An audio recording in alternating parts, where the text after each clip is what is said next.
সুধী দর্শকবৃন্দ, আমরা এখন ডাহাপাড়া ঘাট থেকে আমরা এখন ওই পাশটাই যাব।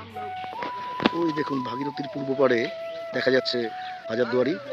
আমরা যাব পশ্চিম পাড়ে সিরাজদৌলার আসল প্রাসাদটার কাছে, যার ভগ্নাবশেষ আছে আর সব ভাগীরথীর গর্ভে বিলীন হয়ে গেছে। দর্শক বন্ধুরা, আমি রাজেশ ঘোষ, আমার সঙ্গে আছে কবি। আমরা এসেছি আজকে একটা ইতিহাসের অজানা দিক নিয়ে। সিরাজদৌলার যে প্রাসাদ, সেই অঞ্চলটাতে আলিবর্দী খান তার নাতির জন্য করে দিয়েছিলেন। আমাদের কিছু বিশিষ্ট মানুষের জন্য এই স্মৃতিসৌধটা স্থাপন করা হয়। এর লেখা রয়েছে নবাব মনসুরুল মুলক মির্জা মোহাম্মদ শাহ কুলি খান সিরাজউদ্দৌলা হাইবত জং বাহাদুর এবং পলাশির যুদ্ধের সমস্ত শহীদদের শ্রদ্ধা জানিয়ে হিরাঝিল প্রাসাদ সংরক্ষণের দাবিতে হিরাঝিল শহীদ মিনারের ভিত্তিপ্রস্তর স্থাপিত হলো। তারিখ 23শে জুন 2022, পলাশী দিবস। ইতিহাসে গরমিল জেগে ওঠো হিরাঝিল। এই যে বারসাটা দেখছেন এবং ওই পাশেই গঙ্গা, আমরা ওই জায়গাটায় যাব। এই পুরো জায়গাটা জুড়েই আরও বিস্তীর্ণ অঞ্চল, এখানকার স্থানীয় আরও বহু অঞ্চল জুড়ে, মানে আমাদের যে এই যে আধুনিক হাজারদুয়ারি যেটাকে বলা হয়, সিরাজদৌলার প্রাসাদের অনুকরণে তৈরি, যা নবাব হুমায়ুন ঝা মির্জাফরের বংশধর যেটা তৈরি করেন পরবর্তীতে, সেটা কিন্তু এই হিরাঝিল প্রাসাদের অনুকরণেই তৈরি। কিন্তু ওটা একটা ছোট্ট অংশ, ওর থেকে অনেক গুণ, বহু গুণ বড় হচ্ছে এই হিরাঝিল প্রাসাদ। বলবো কি এগুলো আগে সবচেয়ে আসো তো। আচ্ছা, আর এই জায়গাটায় বাড়ি ছিল, এই জায়গাটায়, এই নিচেরটায় বাড়ি ছিল। আচ্ছা, যে জায়গাটা দিয়েছে তাদের বাড়ি ছিল। আচ্ছা আচ্ছা আচ্ছা। তারপরে ওরা মামা জায়গাটা নিয়ে ওখানে চলে গেছে। তারপরে এই জায়গাটা দিয়েছে 3 কাঠা দিয়েছে শুনলাম। আচ্ছা, উজ্জ্বল দিয়েছে। আর এগুলো সবচেয়ে আসো, যে জায়গাটা বাস ছিল না, একটা ফাঁকা ছিল। আচ্ছা, আর এই যে ঢিপটা ওইখানটায় ওই যে ঢিপ বলে কেউ কিছু ভাঙতো না, ফসল করতো না। আচ্ছা, সবসময় ভালো করে রাখতে জায়গাটা। এখন জংলা হয়ে আছে। থাকবে না, এরকম অবস্থা সারা জীবন থাকবে না, এটা ভালো হবে। শনিবার পড়ায় দিদি, মানে ইংলিশ পড়ায় এখানে শনিবার। হ্যাঁ, আচ্ছা বলছি, গঙ্গার ভাটা আসলে এখনো তো অনেকটা অংশ ডুবন্ত, কিছু কিছু অংশ দেখা যায় তো, অনেক পাথর মানে অনেকটা ভেঙে নেমে গেছে গঙ্গার ভিতরে। আচ্ছা, আর ওইখানে একটা ইদারা আছে বললেন, ওই কোনার দিকে। আচ্ছা, এই সাইডটা জল কমে গেলে দেখা যায়। আপনারা যে ওয়াকিবহল এই বিষয়টা নিয়ে, এইটাই ভালো লাগলো। ভালো থাকবেন। এনার নাম হচ্ছে ব্রজেন তো ব্রজেন সরকার, এবং এই জায়গাটা দিয়েছেন উজ্জ্বল সরকার। সবাই ভালো থাকবেন। এখানকার স্থানীয় গ্রামবাসী, অধিবাসী এবং যারা যারা এর সঙ্গে যুক্ত সমস্ত আন্দোলনকারী সবাই চেষ্টা করছে। ভালো থাকবেন দাদা। দেখুন, আমরা তো ঐতিহাসিক নই, তবে ইতিহাস ভালোবাসি। আজকে একটা জিনিস দেখাচ্ছি, যে বিষয়টা এই দেখুন,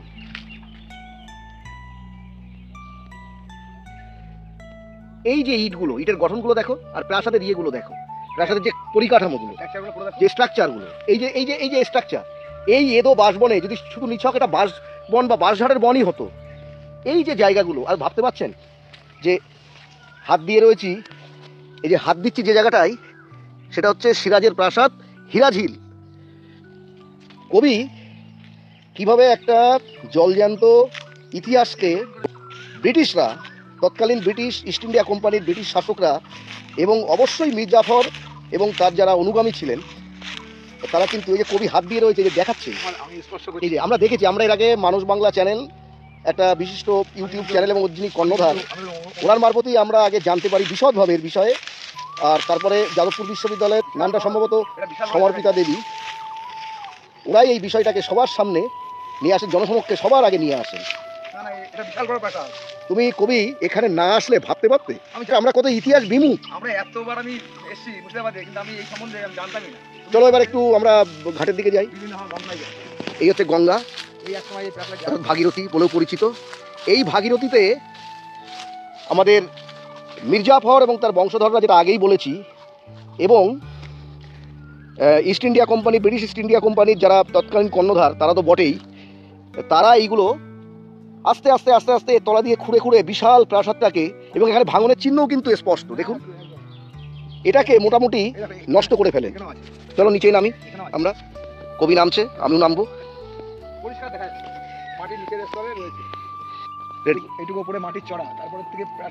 প্রাসাদের পুরনো যে অংশটা, এইটা কবি দেখাচ্ছে, এবং এখানে কিন্তু ভাঙনের চিহ্ন কিন্তু স্পষ্ট। এই সম্পূর্ণ এইটা এর উপরেই মাটি জমে রয়েছে, যা গাছপালা এর উপরেই, প্রাসাদের উপরেই। এইগুলো প্রাসাদের অংশ। এই যে এই যে দেখাচ্ছে, এইটাও প্রাসাদের অংশ। আগে এখান দিয়ে নামা যেত না, বুঝলে? চলো এবার আমরা একটু নিচে নেমে, ওই দেখো সামনে দেখো, এই প্রাসাদের ধ্বংসাবশেষ। আমরা কত ইতিহাস বিমুখ জাতি, আমরা হাজারদুয়ারি নিয়ে, অথচ তার থেকে আরও অনেক পুরনো এবং বিশাল বড় এবং সিরাজদৌল্লার নিজের প্রাসাদ, অর্থাৎ নিজে বসবাস করতেন, যেটা তার দাদু আলিবর্দী খান তার জন্য তৈরি করে দিয়েছিলেন। সেই প্রাসাদটাকে ভেঙে চুরে গঙ্গাবক্ষে বিলীন করে দেওয়ার যে একটা নির্মম ইতিহাস রচনা হয়েছিল তার। এই যে দেখুন সিঁড়ি, এবং এই অঞ্চলটাই ভাটার সময় আরও জেগে ওঠে, তখন এই জায়গাটাই আরও বোঝা যায় যে এইখানে কি কি ইতিহাস লুকিয়ে আছে। ছোট ছোট পাথরের কাজ, ছোট ইট, এই ইট এগুলো সব সেই সময়কার। ইতিহাস পেয়ে দেখছি। ওই দেখুন জলের মধ্যে, দেখো কবি, ওই যে এই যে জলের মধ্যে একদম একদম ইতিহাস পেয়ে। এবং এইটা যখন ভাটা পড়ে তখন আরও আরও বোঝা যায়। ও পাশে দেখা যাচ্ছে এখান থেকেই, ওই যে দেখা যাচ্ছে হাজারদুয়ারি। কবি একটা ইট ধুয়ে তুলছে এবং সেই ইটটা ভালো কাজ।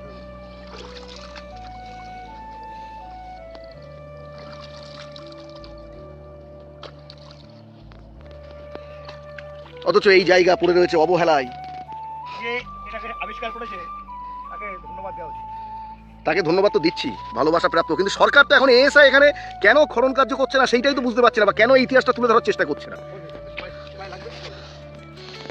দীর্ঘদিন আগের হিরাঝিল প্রাসাদের একখণ্ড প্রস্তর, একখণ্ড ইট সেই সময়ের, সেইটা দেখুন এই কবির হাতে। ইতিহাস তুমি ভালো দেখো।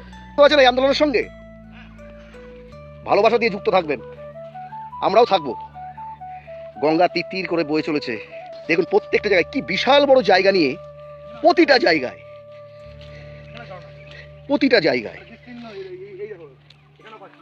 ওই দেখুন এই যে জলের নিচেই, আর জলের নিচে আরো তো আমরা বড় অংশটা, অনেকটা অংশ দেখতে পাচ্ছি না, যেটা ভাগীরথীর গর্ভে চলে গেছে।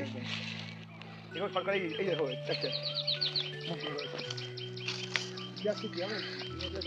নষ্ট করে দেওয়া হয়। চলো একটু ওপাশটাই যাই।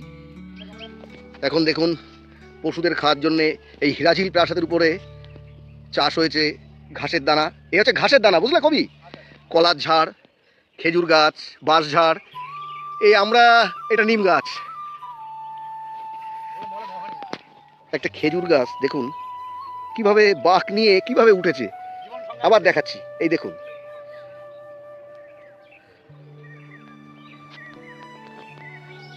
আপনারা আরো একটু দেখাতে দেখাতে নিয়ে যাই এই অংশগুলো দেখুন।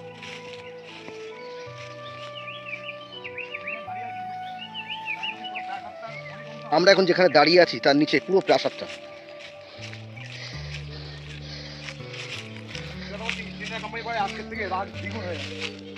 ইস্ট ইন্ডিয়া কোম্পানি কিছুই করতে পারতো না যদি আমাদের দেশীয় লোকেরা এদের সঙ্গে দিত।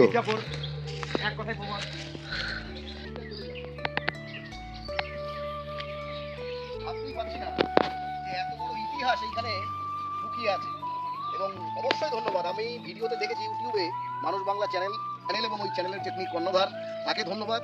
এবং যারা যারা এই আন্দোলনের সঙ্গে যুক্ত স্থানীয় অধিবাসী, শুধু সরকার যেন এই জায়গাটাকে গুরুত্ব দেয়, বিনীত আবেদন। কারণ এত বড় একটা ইতিহাস যে চোখের সামনে ধ্বংস হয়ে যাবে, সেটা যেন কোনো কিছুতেই না হয়। আমরা ভাবতেই পারছি না। ওই দিকটায় দেখো হাজারদুয়ারি কিভাবে ব্যঙ্গ করছে, হিরাঝিল তুই কোথায় আর আমি কোথায়, আমি দাঁড়িয়ে আছি। ওটা হচ্ছে মির্জাফরের বংশধর নবাব হুমায়ুন ঝাড় তৈরি, আর এইটা হচ্ছে আলিবর্দী খান। তবে স্পেশাল ভাবে তোমাকে আমার তরফ থেকে ধন্যবাদ, তৈরি করে দিয়েছিলেন। স্পেশাল জন্য তো আমাকে, আমার তরফ থেকে তোমার ধন্যবাদ। তুমি না বললে আমি এটা জানতেই পারতাম না। আমি অনেকবার মুর্শিদাবাদ এসেছি, অনেকদিন ধরেই আশাই ছিলাম যে, কিন্তু তুমি এই যে তুললে যে চলো ঘুরে আসি মুর্শিদাবাদ, আমি বললাম তাহলে মুর্শিদাবাদে যাবো, এবার ওখানে অনেক গেছি, এবার আমরা এই জায়গাটাই আসবো। এই যে টোটাল এই জায়গাটাই আসবো বলেই আমি একটু ক্যামেরা করে বন্ধুদের লেনটা দেখানোর চেষ্টা করি। আপনারা আমার চোখে দেখুন হারিয়ে যাওয়া, বিলীন হয়ে যাওয়া ইতিহাস, কিছু না হোক কয়েক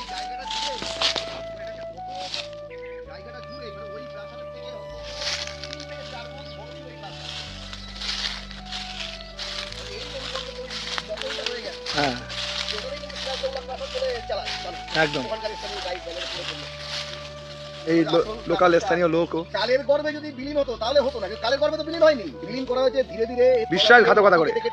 মির্জাফর এবং তার অনুগামী এবং অবশ্যই ইস্ট ইন্ডিয়া কোম্পানি এবং রবার্ট ক্লাইভের অবশ্যই ছিল। তবে দেখো ঘর শত্রু বিভীষণ না থাকলে, তুমি জানো রবার্ট ক্লাইভ এখান থেকে কত প্রহকর নিয়ে গেছিলেন সেই সময়ে? প্রায় ৫,০০০ পাউন্ডের উপরে হচ্ছে অর্থ তিনি দিয়েছিলেন ব্যক্তিগতভাবে। তবে দেখো সিরাজদৌল্লাকে যারা মারার ষড়যন্ত্র ছিল তারা কিন্তু কেউ তোমার ভালোভাবে যায়নি। মির্জাফরের পুষ্ট হয়েছিল, শেষ জীবনে পিয়ন আত্মহত্যা করে, এ মারা যায়, যে ধরিয়ে দিয়েছিল কি জন্য না রাজমহলের ওইখানে, মানে যখন সিরাজদৌল্লা আর কি পালিয়ে যাচ্ছিলেন এই আজিমগঞ্জের এখানে, ক্লাইভ আত্মহত্যা করে।